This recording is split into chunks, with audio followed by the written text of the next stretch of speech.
Do you think that the liberal establishment media is meaningfully more reliable than the conservative media? And if so, why? Or do they ultimately represent the same interests and not give enough variety of opinion? All right, my friends, I want to welcome my bros. I want to welcome the young honeys back to this channel. And today I was too lazy to shave, but this doesn't matter. Let's not distract ourselves with facial hair. What I'm going to present myself as is a kind of an establishment douchebag, a kind of an establishment tool who's going to go after the free-thinking Russell Brand and his reviewing cardigan. He's going to attack MSNBC. He's going to go after the establishment, and I'm just going to make fun of him, or at least present a different point of view that perhaps could be the establishment. Maybe I'm on the dark side. So since most people don't finish these videos, nobody is going to find out what I believe. But the one thing that I definitely believe is that establishment media doesn't exist. There's no such thing anymore that you could call the establishment media. It just doesn't matter as it used to.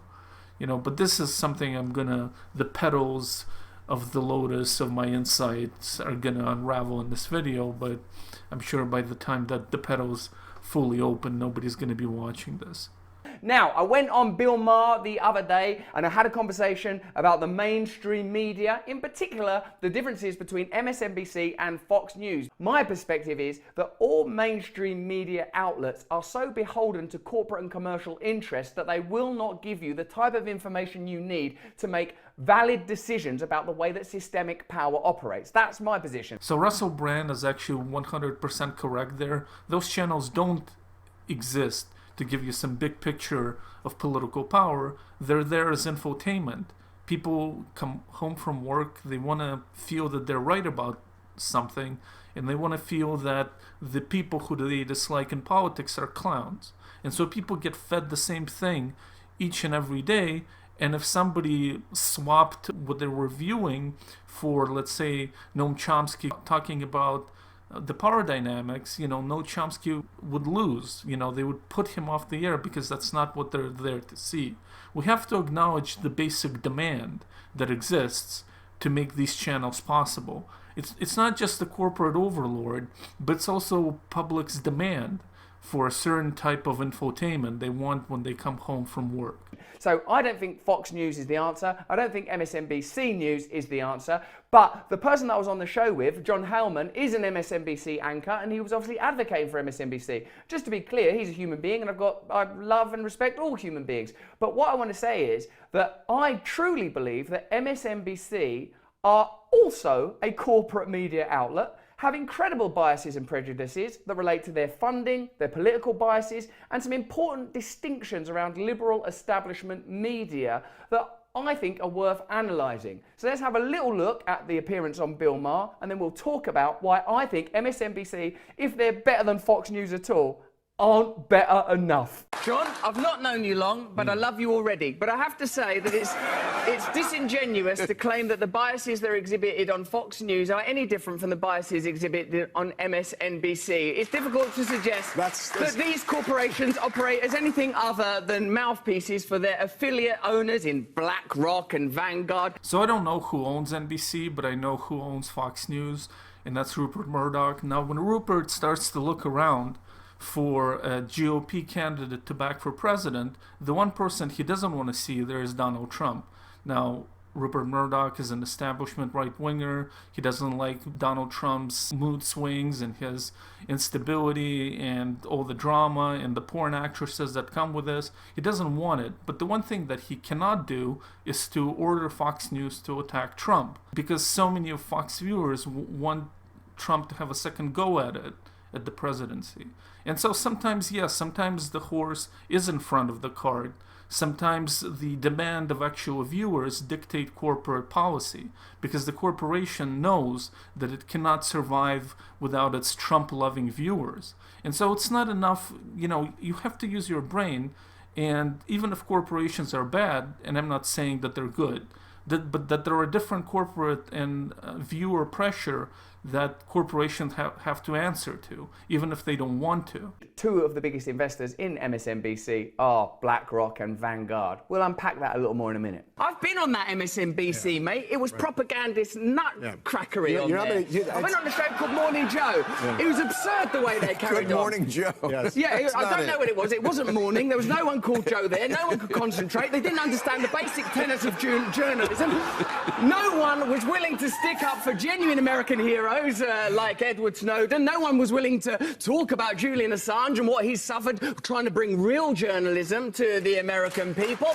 Actually, the motivation of this video isn't aren't I good? The motivation is there's a lot of things that I wish I'd been able to say that I didn't say because I was on the television and I couldn't concentrate properly. Here are some facts about MSNBC that are, in my view, truly startling and at very least cause for a genuine analysis about the role of the media in our culture. If we want to analyze the role of media in our culture, we should really go somewhere else than MSNBC because nobody really watches that stuff. Like, it influences literally nothing, MSNBC does. It's disingenuous to claim that the biases that are exhibited on Fox News are any different from the biases exhibited on MSNBC. The moment that you give me a specific example, an actual example. Okay, I'll give you one. Wait, just wait. Just wait. Just let me need a specific example. How about a specific? Let me tell you what the specific I'd like to hear of.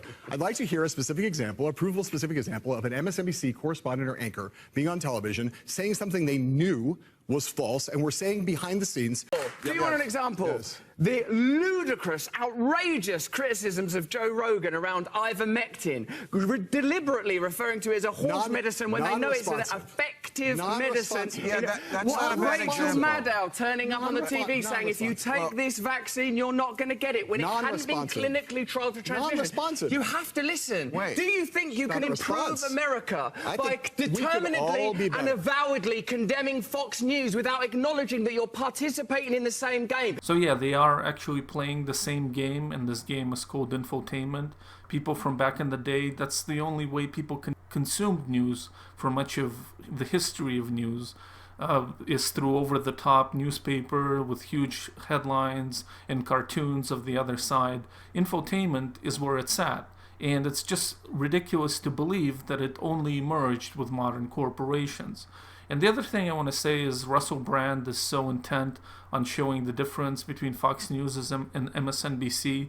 And as an example of MSNBC propaganda, he puts forth ivermectin and COVID, and you couldn't find any more diametrically opposed views on COVID skepticism between MSNBC and Fox News.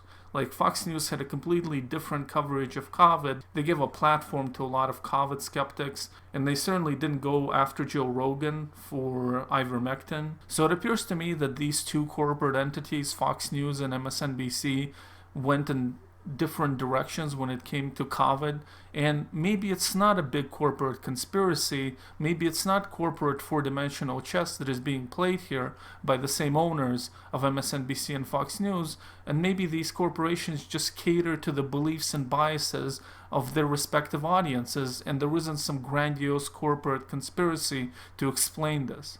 Did you not just listen to Bernie Sanders, someone who plainly, legitimately believes in this country and believes it's possible to change, but is bound by corruption, is bound by the lobbying system? Surely it's clear to you, Bill, as one of the great pundits and experts and comic voices, that systemic change is required. Money has to be taken out of politics. We need new political systems that genuinely represent ordinary Americans so that we can overcome cultural differences. And bickering about which propagandist network is the worst is not going to save a single American life, not improve the life of a single American child, not going to improve America's standing in the world, and the world needs a strong America. I'll tell you that.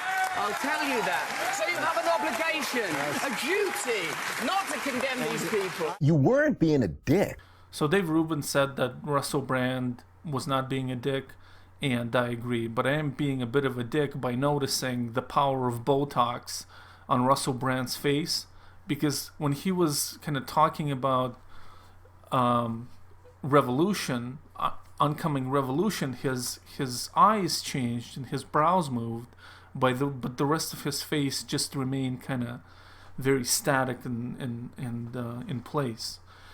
Now, maybe I'm being a bit of a dick to bring this up, but I'm not making fun of anybody, but I just really noticed that, like, his forehead, nothing moved except for his mouth and his eyes. It was kind of interesting. And the world needs a strong America, I'll tell you that. I'll tell you that. So you have an obligation. But I did find this whole thing to be a bit corny. It's like, hey, everybody's corrupt, we need a revolution. Well, corrupt politicians can actually vote in different ways on things like healthcare. I know this is not a sexy thing to bring up here, but sometimes voting for a politician is just kind of buying a used car. Like, you kind of know with your budget is going to be a piece of crap, but still there is one used car that's significantly tangibly better than the other. And that's sort of how it is voting in many countries and in America specifically. And that in and of itself, you know, the revolution needs to be specific. Like, there needs to be specificity to it, except from everything sucks, everything's correct. Well, we know that, but there's still within that, and that's not a popular thing to say. I guess I'm the YouTube dad with radically dull opinions. But yeah, sometimes everybody's corrupt, but there's still, you know, different corrupt people can have different points of view. So back in 2010, the Republican majority court has ruled that money is free speech, which means this is unrestricted flow of money into politics, because a corporation sponsoring a politician is the same as you would be praising a politician. They're the same, speech and money. And so when Russell Brand talks about his revolution and so on, is he going to talk about the constitutional amendment that's actually needed to get money out of politics? Or are we going to go for these low-hanging fruit of MSNBC and establishment media? You know, because these specifics are boring with the Supreme Court. They're boring. And the idea of organizing a constitutional referendum are also kind of boring and out there. And so instead we're going to bash MSNBC and other establishment low-hanging fruit, and we're going to talk about revolution even when our face barely moves as we speak of it. You know, and that's kind of why I find it corny. There's like not enough specific, okay, you know, clap clap, everybody's corrupt, you know, tell me something new. How do you get the system to reform itself? You know, how do you reform the system? You know, the details are boring, but the self-satisfaction of living in the garden of red pills is what we're all interested in. We all like media that promotes our pre-existing views and that makes us feel self-satisfied with themselves. MSNBC, Fox News, whatever the hell little YouTube channel, you know, that's kind of what makes our heart glow. Is to say you're correct again and again and again with every video. You're right. The people you don't like are clowns. And then you tune in for more and more and more. And this is something bad when corporations are involved in it, I guess. But that's what we're talking about, dude. And when we look at the pandemic, and I don't want to dwell there because I think it's revealed enough to us, the stuff they said about unvaccinated people, the stuff they said about mask mandates, the stuff they said about vaccinations, all of it subsequently looks like it was worthy of a lot more conversation, and it's difficult to imagine that MSNBC's financial relationship with, for example, Pfizer did not influence their reporting on, for example, vaccines. Maybe I'm being incredibly cynical. Let me know in the chat, let me know in the comments if you think that MSNBC's relationship with Pfizer affects the way they talk about Pfizer, or maybe that financial relationship with Pfizer doesn't affect the way that they talk about Pfizer. So when this whole pandemic started, we all kind of saddled up, you know, we all hopped on some horse. One was the alternative view of the pandemic horse. You know, it's like suspicious of jabs. And the other horse that I mounted, along with millions of other people, is the establishment horse, the medical establishment horse. Now, when COVID first started, probably for 6 months, I really cared about it, and then I stopped caring about it, and I was just riding on my horse. Whatever information came to me, I barely read it. I just didn't care anymore. I didn't care about ivermectin or whatever. I was on that establishment horse. Some people were very possessive of their horse. They thought it was the best in the world. I just didn't care. It was galloping. I was just out of it, dude. I have so many things going on in my head that I just was galloping on the establishment horse. And a lot of people were galloping on it. Millions of people, right? On their horse. People were very happy with it. I was just didn't care, wear a mask, why not? I'm just a conformist. I just don't care. I just had my horse. And the thing is, like, a lot of people were on the medical establishment horse type thing going. And they really like Dr. Fauci, and I didn't care. He seems like a nice guy. We're already getting into some water with this. But the bottom line is that for people to hold the pro-medical establishment, it's kind of insulting to say that the only reason they had the pro-medical establishment view is because they were brainwashed by corporations. That's actually a very condescending thing to say, and it's just better maybe to call them idiots. Rather than saying that their whole belief in vaccines, genuine belief that started pre-MSNBC, that this is a result of their being brainwashed by corporations. At the time when Russell Brand is hiding at his holy garden of red pills, injecting ivermectin, and doing that thing, like, it's less condescending to just call people idiots, as opposed to presenting them as lemmings who are mindlessly brainwashed by Pfizer. There are all kinds of media who weren't sponsored by Pfizer, but were pro-vaccines.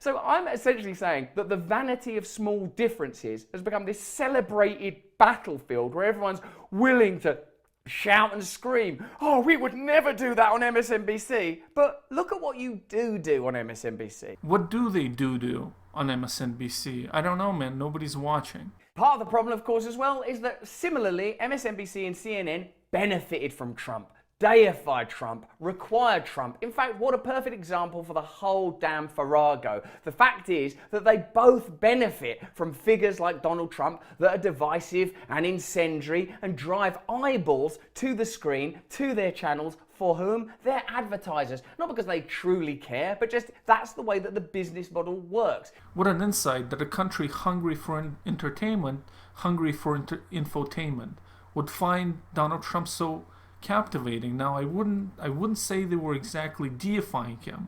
That's just a pointless word to use there. They were doing the opposite. But yeah, all of us like a little spiciness, a little infotainment. Even if we get angry, it is still very addictive. And this is human nature. This is not something that corporations have invented. And like, speaking of corporations, one would almost expect Russell Brand to demonetize his channel. It would almost be consistent with his whole ethos to demonetize his channel. Now, I don't know. Maybe he demonetized it like I have ad block, even on my phone. Maybe, though, as was claimed on the Bill Maher show, MSNBC are motivated not by profit, but by their ideals. Let's have a look. MSNBC is owned by Comcast, which is a charity that helps children in Africa. Oh no, sorry.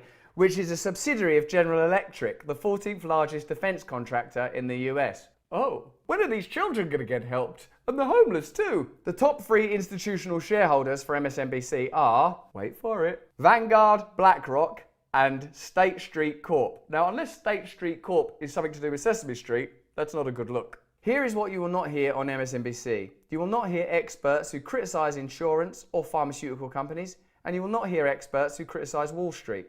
Remembering, of course, that Wall Street owns the insurance and pharmaceutical companies. Neither MSNBC nor Rachel Maddow ever called out Wall Street for its influence of elections. All right, well, this is the last call for my bros and the young honeys who are watching. I'm not going to depart, however, without dropping a few red pills. Now, I want to say that I agree with a lot of what Russell Brand says about MSNBC. It turns out there's a lot of corporate conflicts of interest that they should disclose. and a lot of kind of this boring stuff I don't care about, because fundamentally I view MSNBC as a confirmation mill. Much of what we consider our intellectual life is actually the sing and dance of confirmation bias. People love confirmation bias, and that's why the most successful media companies aren't those that actually gather news. It's those that interpret those news for easy consumption and to feel good about ourselves. That's my thought anyway. You might disagree. And the other thing I want to bring up, the actual red pill, is that establishment media no longer exists. Back in the day, before the internet, before radio laws were changed in America, if you were a conservative, there was no mass media for you. And I understand how conservatives hated that establishment. And if you were on the far left, or if you were with Noam Chomsky, you were also censored out. And the media literally determined the reality of political discourse.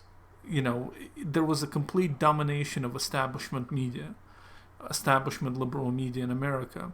But those days are over. Today, one of the reasons why it's annoying to even talk about MSNBC is because Joe Rogan gathers like twice its primetime audience. And that's only Joe Rogan, and without all the multitude of different YouTube channels, websites, etc. And so if the establishment media was so powerful, Trump would never get elected. He was uniformly condemned by the establishment media again and again and again, and it just didn't matter. The media also failed to establish the consensus around COVID. There were alternative views available to people. If people want to criticize something, they should criticize social media, because social media really actually censors out some information or some channels. Now, people might disagree or agree with it, but nobody can disagree with the fact that there is some censorship going on. So when people attack social media, I understand, but attacking establishment media is kind of like beating a dead horse. It's just no longer as relevant. And so like exposing MSNBC with its viewership that is a fraction of what Joe Rogan gets, I just don't care. The last thing I want to say is that I do like a lot of things about Russell Brand. For example, him talking about universal love and compassion and all those things, and life as a spiritual quest. And even if it's a little too new agey for me, it still is nice to have somebody talk about universal love and compassion to this huge audience. So you see, I'm not all negative about Russell Brand, and I don't actually care about MSNBC, and I just couldn't find a better topic for a video. So I hope everything is good for you. Let me wave with my spiritual hand holding a vape device. So sending you positive vibes, and yeah, that's it.